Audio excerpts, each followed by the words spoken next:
terdiam di tempat. Meskipun sebelumnya telah melihat data investigasi. Namun, ketika melihat langsung, hatinya masih berdebar-debar. Nia berbicara dengan humor dan cerdas di arena pacuan kuda. Minho sangat penasaran dengannya. Saat Minho sedang menerima telepon, Nia sengaja naik kuda ke sudut jalan pura-pura terluka. Melihat Nia yang terluka, Minho merasa sangat kasihan. Dan dengan penuh perhatian memijat kakinya yang terluka. Melihat Nia yang lemah di depannya, Minho ingin sekali memeluknya erat di dadanya. Saat pergi, Nia pura-pura terluka parah. Berjalan dengan pincang. Namun begitu dia keluar dari pandangan Minho, langsung pergi dengan langkah mantap tanpa menoleh.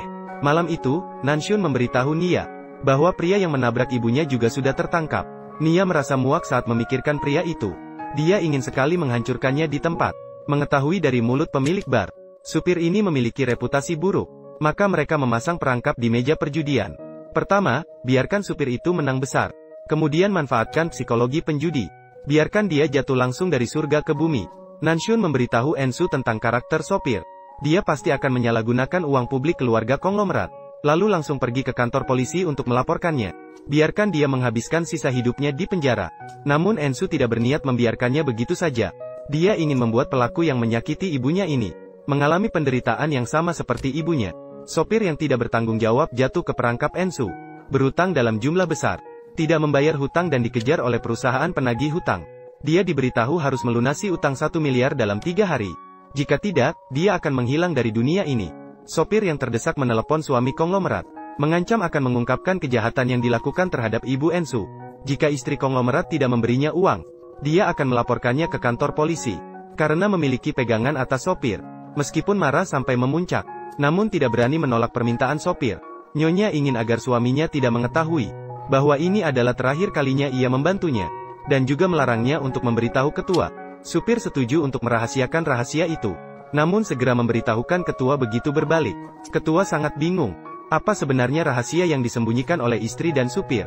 Sementara pejabat J di sampingnya menebak. Mungkin nyonya memiliki sesuatu untuk dijadikan pegangan terhadap supir. Ketua langsung menanyai istri setelah kembali. Orang takut bahwa dia telah menyakiti ibu Ensu. Lalu mengatakan bahwa supir telah memaksa Minho untuk menyakiti Ensu. Mengancam akan mengungkap kebenaran jika tidak diberi uang. Ketua asli berencana untuk menghilangkannya.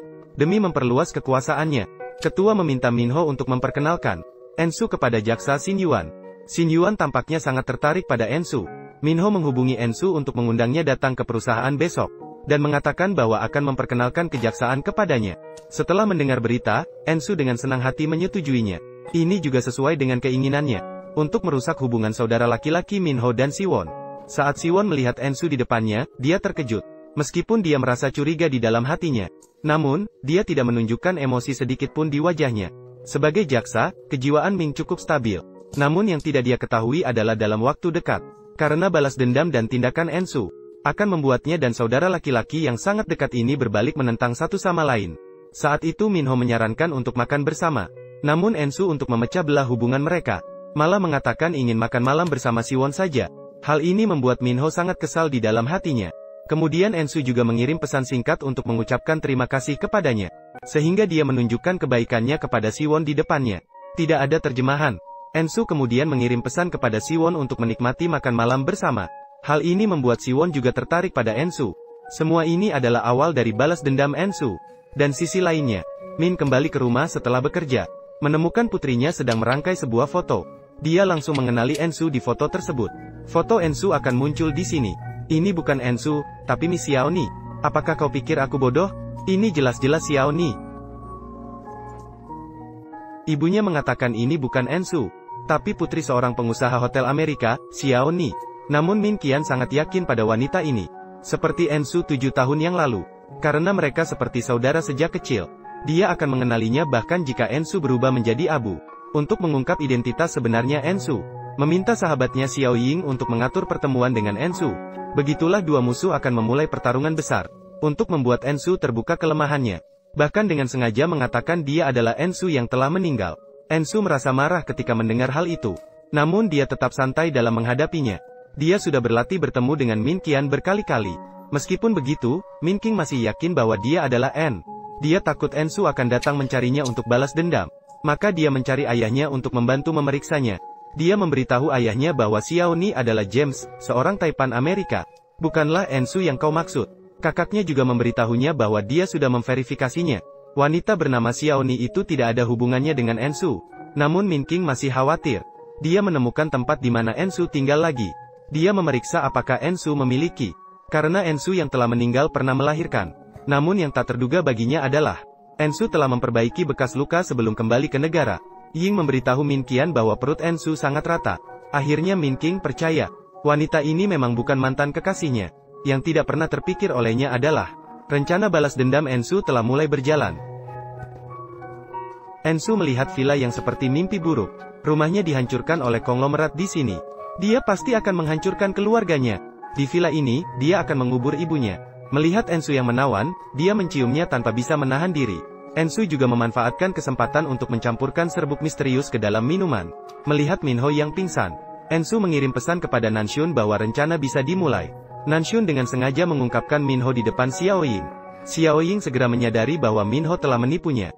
Xiaoying yang marah langsung menelepon Minho. Ensu melihat telepon dari Xiaoying. Mengetahui bahwa rencana sudah berhasil separuh. Maka dia dengan sengaja menggelindingkan gelas minumannya lagi. Berpura-pura terluka oleh gelas minuman sehingga tidak bisa bergerak. Meminta bantuan Minho untuk pergi ke kamar mandi. Pemilik bar melihat panggilan dari Xiaoying. Yo sengaja mengatakan bahwa Enso dan Minho sedang berkencan. Dia bahkan memberitahu dia alamat bar tersebut. Mendengar ini, Xiaoying langsung marah. Saat Xiaoying bergegas ke bar, dia melihat Minho dan Enso sangat dekat. Xiaoying dengan marah menuangkan air es ke atasnya. Dia tidak lagi percaya rayuan manis pria jahat. Namun saat itu, Enso pura-pura akrab dengan Xiaoying. Namun dia dipukul keras oleh Xiaoying. Minho melihat gadis yang dicintainya menderita seperti itu. Dengan marah, dia menarik pacarnya keluar dari bar. Mereka menjadi musuh. Enso merasa sangat sedih. Pada saat itu, seorang pria mabuk tiba-tiba masuk, dan terus merangsang Enso dengan kata-kata kotor. Men mengungkapkan apa yang dia lakukan padanya dulu. Akhirnya tahu bahwa gadis di depannya adalah gadis itu dari masa lalu. Mereka yang berjuang akan pergi dan membunuhnya. Namun sebelum dia bisa bertindak, dia pingsan. Ketika dia bangun, dia berada di rumah keluarga Jiang. Su juga memberitahu Min Hao bahwa Chairman Kim memeras ibunya. Dia ingin mereka saling menyerang. Tujuannya adalah untuk menyelesaikan pembunuhan ibunya. Dia pura-pura mencari Enso untuk berdamai. Namun Enso menolak. Donghae mengubah ceritanya dan mengaku salah.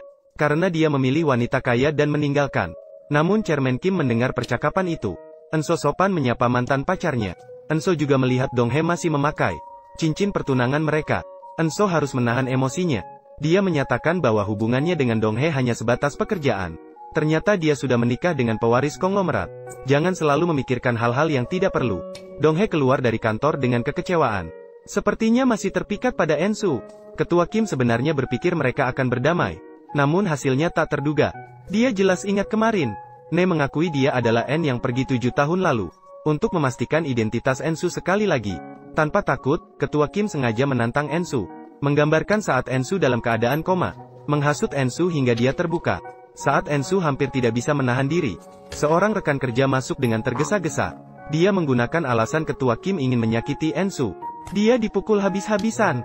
Saat itu Ensu menyadari bahwa bom itu bisa meledak kapan saja. Ditambah dengan hari peringatan ibunya yang akan datang. Dia ingin segera membalas dendam untuk menghibur ibunya. Maka dia mengajak Ketua Kim bertemu lagi. Mengatakan, kamu tidak punya bukti, tidak ada yang akan mencurigai saya. Kemudian Ketua Kim berkata, aku bisa membantumu menjaga rahasia. Tapi kamu harus membayar saya 1 miliar sebagai biaya diam. Ensok pura-pura setuju. Sebenarnya ini adalah rencana balas dendamnya untuk ibunya. Untuk menyalahkan Minho. Ensok sengaja mengajak Minho berkencan di villa. Kemudian dia memberitahu Namju. Rencana sudah berhasil, sekarang tinggal menunggu Ketua Kim datang. Ensok mengundang Ketua Kim untuk bertemu di villa. Keesokan harinya, Ketua Kim datang sesuai janji. Bibi memberitahu Ensok bahwa jaringan sudah mulai aktif. Bersiap-siap untuk menjaring. Ketika melihat 1 miliar uang tunai, dia langsung menunjukkan ketamakan. Ensok berkata, kamu bisa mengambil 1 miliar uang tunai. Tetapi ada syarat tambahan, yaitu memberitahu detail kematian ayahnya. Ketua Kim tergoda oleh godaan besar. Dia menceritakan seluruh kejadian yang merugikan ibunya. Ensok yang mendengar kebenaran. Tidak bisa lagi mengendalikan kemarahannya. Dia langsung menamparkan Ketua Kim. Ketua Emas yang marah langsung menyerang Ensu. Namun semua ini sesuai dengan rencana Ensu. Ketika Ketua Emas mengambil tongkat golf untuk menghajar Ensu, Namjoon langsung menendangnya menjauh. Ternyata Namjoon selalu melindunginya secara diam-diam. Saat itu, Minho juga datang tepat waktu. Ensu mendengar Minho memanggilnya. Maka dia menyuruh Namjoon untuk bersembunyi dengan baik. Minho mendengar jeritan Ensu. Menyadari sesuatu tidak beres, dia segera bergegas ke sana. Ensu dengan sengaja membuka pakaiannya sendiri. Berpura-pura diintimidasi oleh ketua emas. Melihat wanita yang dicintainya diintimidasi, dia marah. Dia sama sekali tidak mendengarkan ketua emas. Dia menyeret ketua emas ke lantai atas. Saat ketua emas ingin mencemarkan nama Ensu, Minho yang dipenuhi cinta langsung mendorongnya. Ensu melihat jenazah ketua emas. Dia telah menunggu selama 7 tahun untuk saat ini. Ensuk menerima lamaran Minho, masuk ke keluarganya dan mengganggu musuh. Minho membawa Ensuk pulang. Namun mereka menemukan ketua Hyun juga di sini. Ketua dan Nyonya Kang bersatu menyalahkan Ensuk. Bersama-sama merendahkan Ensuk. Ini membuat Minho sangat marah. Dia menyatakan sikapnya kepada ibunya. Terlepas dari penentangan mereka, dia akan bersama Ensuk. Nyonya Kang tahu putranya sangat mencintai Ensuk. Dia ingin menyulitkan Ensuk dalam bisnisnya. Ternyata Ensuk malah mengambil alih. Saat itu Nyonya Kang baru menyadari. Wanita sebelumnya bukanlah wanita yang bisa dihina. Nyonya Kang yang diejek hanya bisa pergi dengan malu. Keesokan harinya, Xiao Ying menemui Ensuk dan mempertanyakan. Aku memperlakukanmu seperti saudara perempuan. Tapi kamu ingin merebut pacarku. Dia langsung menyuruh Ensuk pergi. Malam itu, Namju memberitahu Ensuk. Bukti yang terkumpul telah diserahkan kepada jaksa. Dia akan bersaksi untuk membantu orang tuanya membersihkan tuduhan. Ensuk khawatir identitas Nanci akan terbongkar. Mereka sepakat untuk tidak kontak sementara. Tindakan selanjutnya akan bergantung pada Ensuk sendiri. Jaksa datang dengan perintah penangkapan ke Ketua Kang. Ketua Kang ditangkap atas tuduhan menggantikan King Tun. Ketua Bai juga tidak luput dari masalah. Pada satu titik, keduanya dihancurkan oleh Ensuk. Si Yuan marah saat melihat berita dan memecahkan gelas. Minho mencari pengkhianat di mana-mana. Juga terlibat dalam masalah tersebut adalah Jimin. Saat dia mengeluh kepada Ketua Hyun, dia tahu bahwa pengadu mungkin adalah pemilik bar. Ji menceritakan hal ini kepada ibunya setelah pulang ke rumah. Nyonya De Jiang mengira telah menangkap Nanci. Seseorang marah masuk ke bar dan menginterogasi Nanci. Bibi Namjoon sengaja mengungkapkan kesalahannya pada masa lalu. Ketua Jiang dan Bibi Namjoon dulunya adalah satu. Nyonya Jiang menggunakan cara kotor untuk memisahkan mereka. Nyonya Jiang yang marah langsung memercikkan air kepadanya. Memperingatkannya jika berani membocorkan hal ini. Jangan salahkan dia karena melupakan persahabatan masa lalu. Kemudian dia menemukan sebuah liontin dari laci ketua. Ketika dia melihat kalung yang sama persis dengan miliknya, nyonya itu sangat marah sampai menggigit bibirnya. Dia pernah mengatakan kepada ketua bahwa kalung ini, dia tahu kalung ini pasti diberikan kepada Bibi Namjoon. Dia langsung menyuruh bawahannya untuk menyingkirkan Namjoon. Percakapan mereka didengar oleh Dong He. Dong He segera menelepon Ensu. Tapi sebelum aku sempat mengingatkan bibiku dan Eng Seok, mereka langsung diserang oleh orang yang dikirim oleh Nyonya Jiang.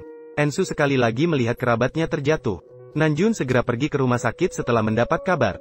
Dari mulut Namjoon, diketahui pelakunya adalah Nyonya Jiang. Ensu yang merasa bersalah memutuskan untuk segera mengakhiri ini.